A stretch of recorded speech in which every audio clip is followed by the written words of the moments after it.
Welcome to our channel. ఈరోజు మనతో పాటు ఉన్నారండి హోమియోపీషియన్ డాక్టర్ రామకృష్ణ గారు. సార్తో ఈరోజు మనం ఎందుకున్నామంటే మహిళల్లో ఎక్కువగా మనం చూస్తూ ఉన్నాం థైరాయిడ్ ప్రాబ్లం. ఈ ప్రాబ్లం వచ్చిందంటే చాలామందికి ఇన్ఫెర్టిలిటీ అంటే పిల్లలు పుట్టకపోవడం జరగడము, అట్ ద సేమ్ టైం చాలామంది లావ్ అవుతూ ఉంటారు. బట్ అలాంటి వాళ్ళందరికీ హోమియోపతిలో చాలా బెస్ట్ మెడిసిన్ ఉంది. ఈ ప్రాబ్లం నుంచి మనం చాలా ఈజీగా బయటపడవచ్చు అంటున్నారు. అది ఎలానో సార్ ద్వారానే తెలుసుకుందాం. నమస్తే సార్. నమస్తే సార్. సరే, హోమియోపతి థైరాయిడ్ ప్రాబ్లంకి చక్కటి సొల్యూషన్ దొరుకుతుంది అని చెప్పేసి చెప్తున్నారు. ఎలా అసలు థైరాయిడ్ ప్రాబ్లం ఎందుకు వస్తుంది మహిళల్లో ఎక్కువగా? సార్, థైరాయిడ్ రావడానికి చాలా ముఖ్యమైన కారణం ఏంటంటే స్ట్రెస్. ఎప్పుడైతే స్ట్రెస్ పెరుగుతుందో బాడీలో ఆటోమేటిక్గా మనకి ఏమవుతుంది, హార్మోనల్ ఇంబ్యాలెన్స్ డెవలప్ అవుతుంది. హార్మోనల్ ఇంబ్యాలెన్స్ డెవలప్ అయితే ఏమవుతుంది, మెటబాలిజం డిస్టర్బ్ అవుతుంది. మెటబాలిజం డిస్టర్బ్ అయితే ఏమవుతుంది, థైరాయిడ్ ఫ్లక్చుయేషన్స్ వస్తాయి. థైరాయిడ్లో T3 కానీ T4 కానీ TSH కానీ ఈ 3 హార్మోనల్ ఇంబ్యాలెన్స్ అవుతాయి. థైరాయిడ్లో 2 టైప్స్ ఉన్నాయి. ఒకటి ఏంటి హైపోథైరాయిడిజం, ఇంకొకటి హైపర్ థైరాయిడిజం. TSH లెవెల్స్ ఎప్పుడైతే ఎక్కువ అవుతాయో దాన్ని హైపోథైరాయిడిజం అంటారు. ఇప్పుడు T4 లెవెల్స్ డిస్టర్బ్ అయితే దాన్ని హైపర్ థైరాయిడిజం అంటారు. ఇంకొకటి స్ట్రెస్ ఎప్పుడు పెరుగుతుంది, మనిషికి స్ట్రెస్ ఎప్పుడు పెరుగుతుంది అని అంటే ఎప్పుడైనా మనము ఏదైనా పని చేద్దాం అనుకుంటున్నాము, ఎవరికైనా ఏమైనా చెప్పాలనుకుంటున్నాము, చెప్పలేకపోతున్నాము. ఇప్పుడు ఆఫీస్లో వర్క్ చేస్తారు, IT కంపెనీస్లో వర్క్ చేస్తారు, లేకపోతే ఏ ప్లేస్లో అయినా సరే మనం వర్క్ చేసినప్పుడు మనకి ఏదైనా పని చేస్తున్నాము, అందరూ ఏం చేస్తారు, మీరే ఈ పని చేయండి, మీరే ఈ పని చేయండి అని ఒక 100 ఫైళ్ళు తెచ్చి పెడతారు. మనము నో అని చెప్పలేము, మొహమాటము, సిగ్గు, బిడియము, దీని ద్వారా ఏమవుతుంది, మనకు ఆటోమేటిక్గా నో అని చెప్పలేము కాబట్టి మనం పని ఎక్కువ చేయాల్సి వస్తుంది, కాబట్టి స్ట్రెస్ పెరుగుతుంది. ఇంకొకటి, లేకపోతే మనం చేయొద్దు అనుకున్న పని కాకుండా వేరే ఏదైనా విషయాలు ఇంకేమన్నా ఆఫీస్లో మనకి వేరే ఎటువంటివైనా సమస్యలు ఎదురైనప్పుడు ఏమవుతుంది, స్ట్రెస్ అవుతుంది. స్ట్రెస్ పెరిగితే ఏమవుతుంది, శరీరంలో కార్టిజాల్ లెవెల్స్ పెరుగుతాయి. ఎప్పుడైతే కార్టిజాల్ లెవెల్స్ పెరుగుతాయో, కార్టిజాల్ అనేది ఏంటి, సాడ్ హార్మోన్. హ్యాపీ హార్మోన్స్ తగ్గిపోతాయి. హ్యాపీ హార్మోన్స్ అంటే ఏంటి, సెరోటోనిన్, డోపమైన్, నారెఫ్రిన్, ఇట్లాంటి హ్యాపీ హార్మోన్స్ తగ్గిపోతాయి, సాడ్ హార్మోన్స్ పెరుగుతాయి. అప్పుడు ఏమవుతుంది, మెటబాలిజం డిస్టర్బ్ అవుతుంది. మెటబాలిజం డిస్టర్బ్ అయితే ఏమవుతుంది, అప్పుడు థైరాయిడ్ గ్లాండ్ డిస్టర్బ్ అవుతుంది. థైరాయిడ్ గ్లాండ్ డిస్టర్బ్ అయితే ఏమవుతుంది, ఈ T3 T4 TSH అనేటివి డిస్టర్బ్ అవుతాయి. ఇప్పుడు డిస్టర్బ్ అయితే ఆటోమేటిక్గా ఏమవుతుంది, మెటబాలిజం డిస్టర్బ్ అయిపోతుంది. థైరాయిడ్ వస్తుంది. థైరాయిడ్ వచ్చిందనా లేదా అని ఎలా తెలుస్తుంది మనకి, థైరాయిడ్ సిమ్టమ్స్ ఏంటి, సైన్స్ ఏంటి. ఇప్పుడు థైరాయిడ్ ఉన్న వాళ్ళు వెయిట్ గెయిన్ అవుతారు, హెయిర్ ఫాల్ ఉంటుంది, స్కిన్ డ్రైనెస్ ఉంటుంది, తర్వాత పెదాలు ఎండుకుపోతాయి, తర్వాత నాలుక మందం అవుతుంది, గ్యాస్ట్రిక్ ప్రాబ్లం వస్తుంది, ఇండైజెషన్ డెవలప్ అవుతుంది, డైజెస్టివ్ డిజార్డర్స్ డెవలప్ అయిపోతాయి, బర్పింగ్స్ అంటే మనకు తేన్పులు రావడము, ఇలాంటివన్నీ అయిపోతాయి. అన్వాంటెడ్ ఫ్యాట్ డెవలప్ అయిపోతుంది. ఇంకా మహిళల్లో అయితే మనం PCOD డెవలప్ అవుతుంది. PCOD డెవలప్ అయితే ఏమవుతుంది, మెన్స్ట్రల్ ఇర్రెగ్యులారిటీస్ వస్తాయి, అమెనోరియా అంటారు, పీరియడ్స్ రావు. దాని తర్వాత ఇది డెవలప్ అయినాక ఏమవుతుంది, హిర్సుటిజం డెవలప్ అవుతుంది. హిర్సుటిజం అంటే ఏంటి, అన్వాంటెడ్ హెయిర్ గ్రోత్, మనకి ఎక్కడైతే హెయిర్ రావద్దో అక్కడ హెయిర్ వస్తుంది, వాయిస్లో చేంజ్ వస్తుంది, ఇవన్నీ డెవలప్ అయిపోతాయి. మెల్లిమెల్లిగా మనము ఉబకాయం పెరుగుతుంది. ఉబకాయం పెరిగితే ఏమవుతుంది, వెయిట్ గెయిన్ అయిపోతుంది. వెయిట్ గెయిన్ తర్వాత ఏమవుతుంది, మనకి మెల్లిమెల్లిగా ఆయాసం డెవలప్ అయిపోతుంది.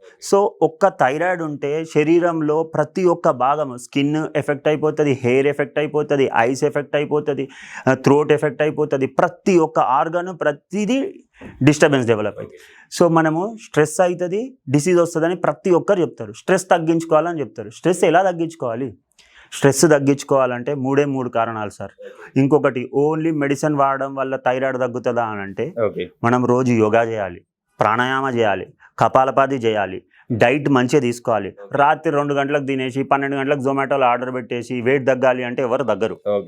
వెయిట్ తగ్గాలి అంటే ఏం చేయాలి, పొద్దున్న లేవాలి, ఎక్సర్సైజ్ చేయాలి, ఫిజికల్ యాక్టివిటీ చేయాలి, యోగా చేయాలి, ప్రాణాయామ చేయాలి, డైట్ మంచిగా తీసుకోవాలి. డైట్ ఎలా తీసుకోవాలి, మనము ఎప్పుడైనా మార్నింగ్ ఎక్కువ తినండి, బ్రేక్ఫాస్ట్లో ఎక్కువ తినండి, లంచ్లో ఎక్కువ తినండి, కానీ డిన్నర్ మాత్రం తక్కువ తినండి. సార్, ఫుడ్ కానీ ఇన్ కేసు మీరు తినాలి అని చెప్పేసి ఇలా అంటున్నారు, ఎలాంటి ఫుడ్ తీసుకోవాలి ఒకవేళ హార్మోన్ ఇంబ్యాలెన్స్ అవ్వకుండా ఉండాలి? ఎలాంటి ఫుడ్ తీసుకోవాలి అని అంటే ఫస్ట్ ఎలాంటి తీసుకోవద్దు చెప్తాను, తర్వాత ఎలాంటి మైదా ఫుడ్ ఉంది సార్, బర్గర్ తింటా, పిజ్జా తింటా, లేకపోతే హాట్ డాగ్స్ తింటా, లేకపోతే పఫ్ఫులు తింటా, ఇలాంటివి తింటా, లేకపోతే నూడిల్స్ తింటా, ప్యాకెట్ ఫుడ్ తింటా, లేస్ తింటా, బింగోస్ తింటా, ఇలాంటివి తింటే కంపల్సరీ వెయిట్ లాస్ అనేది జరగదు, హార్మోనల్ ఇంబ్యాలెన్స్ డెవలప్ అవుతుంది, వెయిట్ గెయిన్ డెవలప్. ఏం తీసుకోవాలి, మనము ప్రాపర్ డైట్ తీసుకోవాలి. ప్రాపర్ డైట్ అంటే డైలీ తేనె, నిమ్మరసం, నీళ్లు తాగడము, ఇలాంటివి 3 కలుపుకొని తాగడము, కొంచెం పించ్ ఆఫ్ టర్మరిక్, కొంచెం ఒక గ్లాస్ ఆఫ్ వాటర్లో మనం 2 స్పూన్స్ హనీ, ఒక half lemon, pinch of turmeric అంటే కొంచెం పసుపు. తేనె ముఖ్య పని ఏంటి సార్? తేనె అంటే న్యాచురల్ యాంటీబయాటిక్. సో మనం న్యాచురల్గా యాంటీబయాటిక్ తీసుకున్నాం కాబట్టి బాడీలో శరీరంలో ఇన్ఫెక్షన్స్ ఉన్నా క్లియర్ అయిపోతాయి. టర్మరిక్ అంటే టర్మరిక్ పని ఏంటి? Natural antiseptic. ఏమన్నా మనం చిన్నప్పుడు పాతకాలంలో దెబ్బలు తాకితే ఏమయ్యేది? మనము పసుపు పెట్టేది, ఎందుకంటే న్యాచురల్ యాంటీసెప్టిక్ కాబట్టి. సో మనం తేనె తీసుకోవడం వల్ల యాంటీబయాటిక్ లక్షణాలు ఉన్నాయి, ఇంకొకటి మనము పసుపు తీసుకోవడం వల్ల యాంటీసెప్టిక్ లక్షణాలు ఉన్నాయి. ఈ 2 విధాల ఆరోగ్యానికి మంచిదా? తర్వాత నెక్స్ట్ ఏం చేయాలి మనము? తులసాకులు, water. Tulsi is what? Natural antihistamine. మనము చూస్తాం కదా, సినిమా థియేటర్కి వెళ్ళినప్పుడు కిచ్ ఉందా, తులసి ఉందా అని అంటారు. ఎందుకు? సో తులసి ఏంటంటే న్యాచురల్ యాంటీ హిస్టమైన్. సో ఇలా ప్రకృతి సహజంగా ఇవి తీసుకుంటూ, లవంగాలు ఎందుకు తీసుకుంటాము? గ్యాస్ట్రిక్ ప్రాబ్లం ఉన్నా అది కూడా అడ్రస్ చేస్తుంది. సో మనకి వెయిట్ గెయిన్ కాకుండా, తర్వాత ఏమైనా ఇన్ఫెక్షన్స్ ఉన్నా అడ్రస్ అవుతూ, ఇంకొకటి ఇవన్నీ చేస్తూ ఉంటే మనకు న్యాచురల్గా ప్రకృతి సహజంగా డైట్తో మనం రెస్ట్రిక్ట్ చేయొచ్చు థైరాయిడ్ని. దాంతోపాటు స్ట్రెస్ తగ్గించుకోవాలి. స్ట్రెస్ తగ్గించుకోవాలంటే ఏం చేయాలి? మనము మంచి సినిమాకి వెళ్ళడము, పాటలు వినడము, నచ్చిన ఫ్రెండ్స్తో టైం స్పెండ్ చేయడము, తర్వాత ట్రావెల్ చేయడము, గుడికి వెళ్ళడము, మనకు నచ్చిన పని, మనకి ఇష్టమైన పని అది చేస్తూ ఉంటే మనకేమవుతుంది? స్ట్రెస్ హార్మోన్ తగ్గుతుంది. స్ట్రెస్ హార్మోన్ అంటే కార్టిజాల్ తగ్గుతుంది. తర్వాత ఎంజాయ్ చేస్తాము, సినిమాకి వెళ్తాము, డ్యాన్స్ చేస్తాము, పాటలు వింటాము, అప్పుడు ఏమవుతుంది? హ్యాపీ హార్మోన్స్ పెరుగుతాయి, సెరోటోనిన్, డోపమైన్, నారెఫ్రిన్. ఇప్పుడు ఇది పెరిగి ఇది తగ్గితే ఏమవుతుంది? ఆటోమేటిక్గా మెటబాలిజం నార్మల్ అవుతుంది. అప్పుడు ఏమవుతుంది? థైరాయిడ్ హార్మోన్స్ కూడా నార్మల్ అవుతాయి. ఎప్పుడైతే థైరాయిడ్ హార్మోన్స్ నార్మల్ అయిందో పీసీఓడి తగ్గిపోతుంది, వెయిట్ గెయిన్ తగ్గిపోతుంది, తర్వాత మన స్కిన్ డ్రైనెస్ పోతుంది, హెయిర్ ఫాల్ కంట్రోల్ అయిపోతుంది. అంటే ఒక్క థైరాయిడ్ మన శరీరాన్ని తినేస్తుంది. సో థైరాయిడ్ నార్మల్ ఉండాలంటే స్ట్రెస్ ఉండకూడదు. స్ట్రెస్ ఉండకూడదు అని అంటే ఎవరికైనా ఎప్పుడైనా ఏదైనా ప్రాబ్లం ఉంటే, ఏదైనా చెప్పాలనుకుంటే చెప్పేసేయాలి. మనసులో పెట్టుకొని సప్రెస్ చేసుకొని ఆరోగ్యం ఖరాబ్ చేసుకోవద్దు. చెప్పలేని పరిస్థితి ఉంది, ఫర్ ఎగ్జాంపుల్ చెప్పలేని పరిస్థితి ఉంటే మనం ఏం చేయాలి? ఒక పెన్ను, పేపర్ తీసుకొని మన ఎమోషన్ని పేపర్ మీద రాసేసి చింపేసి డస్ట్బిన్లో పడేయాలి. అంటే మన ఎమోషన్ని కూడా బయటికి కక్కేసేయాలి మనం. సో ఎమోషన్ని లోపల పెట్టుకొని ప్రెషర్ పెంచుకుంటే ఆటోమేటిక్గా మనం ఏమవుతుంది? వెయిట్ గెయిన్ అయిపోతుంది. సో ఈ విధంగా స్ట్రెస్ తగ్గించుకోవాలి, డైట్ ప్రాపర్గా తీసుకోవాలి. ప్రాపర్ హోమియోపతిలో వండర్ఫుల్ మెడిసిన్స్ ఉన్నాయి, సైడ్ ఎఫెక్ట్స్ లేవు. హోమియోపతి మెడిసిన్లో వండర్ఫుల్ ఎందుకు ఉన్నాయి అని అంటే, హోమియోపతిలో ప్లాంట్ సోర్సెస్ నుంచి మెడిసిన్స్ తయారు చేస్తారు, యానిమల్ సోర్సెస్ నుంచి మెడిసిన్స్ తయారు చేస్తారు, మినరల్స్, మెటల్స్, వండర్ఫుల్ మెడిసిన్స్ ఉన్నాయి. అంటే ఫర్ ఎగ్జాంపుల్ గోల్డ్ నుంచి మెడిసిన్ తయారు చేస్తారు, సిల్వర్ నుంచి మెడిసిన్ తయారు చేస్తారు, కాపర్ నుంచి తయారు చేస్తారు, ఐరన్ నుంచి తయారు చేస్తారు. అవన్నీ మనకు అవసరమైనవి.